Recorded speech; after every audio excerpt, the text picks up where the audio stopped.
Sid Eudy was born December 16th, 1960, and Sid became a wrestler when he was trained by Toji Yamamoto and was brought in to work the Memphis territory with Jerry Lawler, where he adapted the persona of Lord Humongous. And on December 25th, 1987, Lord Humongous won his first championship by capturing the NWA Southeastern Heavyweight title and was the last wrestler to lay claim to that particular belt. Lord Humongous was initially a heel and then turned babyface by forming a tag team with Shane Douglas. The pair would go on to hold the NWA Southeastern Tag Team titles. At some point in time during his run in the Southeast Territories, Sid would do some tours of Japan and notably wrestled Tatsumi Fujinami for the NJPW Championship under the ring name Vicious Warrior. A brief stint in World Class Championship Wrestling gave Sid yet another moniker. This one would stick for a few years. It was there that he adapted the Sid Vicious persona. And then in June of 1989, Sid would debut for World Championship Wrestling, which is where he would rise to fame. Sid would play the monster role on the WCW undercard for a bit before being paired with another lanky fellow by the name of Dan Spivey, and the pair would form a tag team known as the Skyscrapers, and the Skyscrapers were right in the midst of the tag team division, feuding with the Road Warriors and Steiner Brothers. The run was cut short when Sid suffered an injury, and Sid was actually replaced by a big red-haired guy named Mean Mark Callis, who, you guessed it, would eventually become The Undertaker. On May 11th, 1991, Sid was brought back from his injury and was reintroduced as a member of the Four Horsemen. The rest of Sid's time in WCW was murky at best, as he was at odds with Booker Ole Anderson. And Sid had mid-card feuds during this time with guys like Paul Orndorff and the Junkyard Dog, and eventually found himself in a feud with world champion Sting. After that, Sid ended up playing a tweener role for a bit as he reformed the Skyscrapers team with Dan Spivey for a brief time, only to return to the Horsemen a short time later. And then in April of 1991, the Horsemen would be put on the shelf yet again, and Sid was done with WCW at that time and decided to head for the World Wrestling Federation. Sid would put over Eleganti in their feud on his way out of the company. Sid would debut in the WWF in May of 1991 at a Superstars taping, and Sid was surprisingly brought in to be a babyface instead of the monster heel that most fans had been accustomed to seeing him as. And Sid would do a few squash matches before being put into the SummerSlam 1991 main event as a guest referee. And Sid would kind of flounder in the WWF as a babyface. The scene was just way too crowded with Hulk Hogan and Randy Savage still around. Also, the WWF had just brought in Ric Flair in the fall of 1991. That also made things interesting. Hulk Hogan would then lose his championship in controversial fashion at Survivor Series 1991, which would set up a situation where the winner of the 1992 Royal Rumble would be declared champion. The finish of this match started the feud between Hulk Hogan and Sid Justice, as Sid had held Hogan's arm and actually helped Hogan get eliminated from the match. Ric Flair ended up winning the 1992 Royal Rumble and the WWF Championship, and it was to be announced who he would be facing at WrestleMania 8. Sid, of course, expected the announcement to be him, but indeed it was Hulk Hogan. And then from there, Sid went full heel on Hulk Hogan and turned on him when they had teamed up in a Saturday Night Main Event tag team match just a couple weeks later. From there, their WrestleMania 8 main event was on.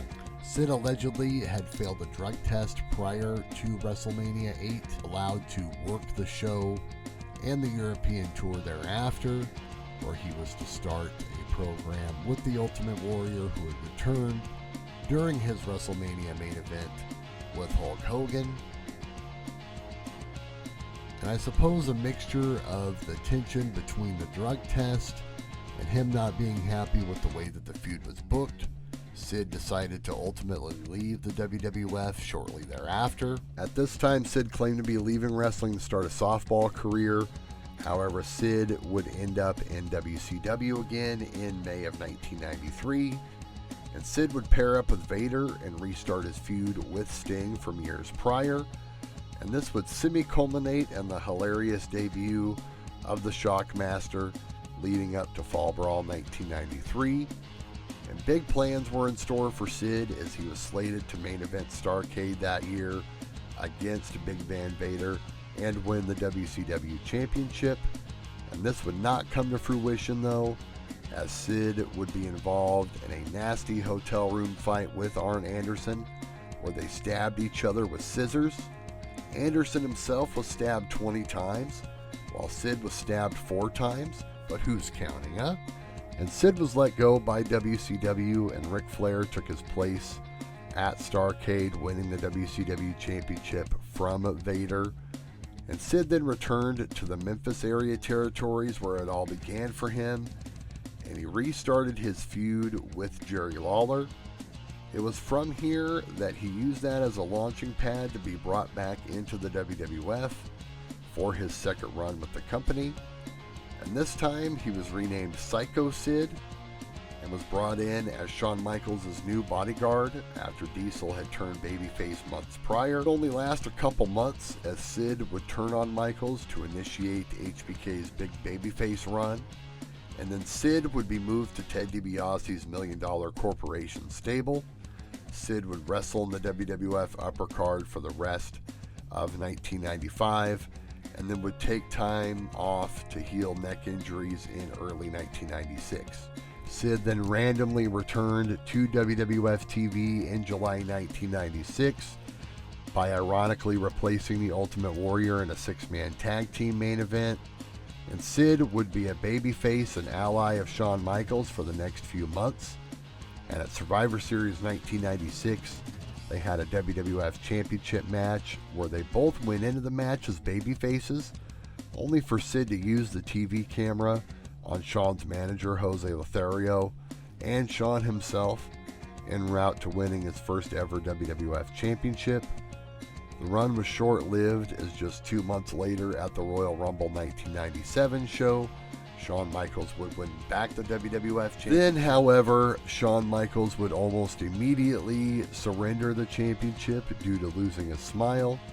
And the title was held up briefly, but Sid ended up winning the championship back there in February of 97, only to lose it a month later to The Undertaker at WrestleMania 13. From there, Sid was off WWF TV after this loss for a couple months, before being brought back as a babyface yet again, this time notably in a series of matches as a third partner with the Legion of Doom, before he quietly exited the WWF yet again.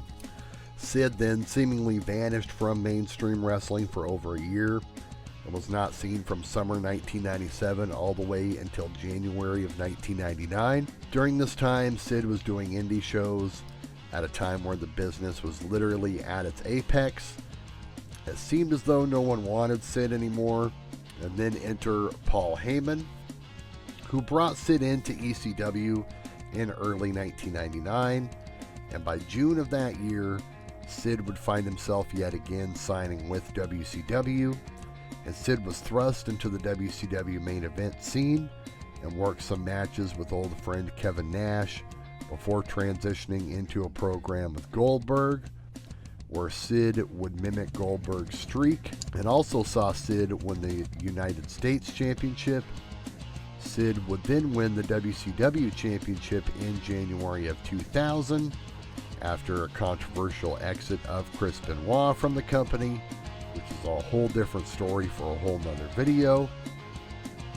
And Sid would then be forced to surrender the WCW Championship as part of the New Blood angle, and was then kept off of WCW TV for months.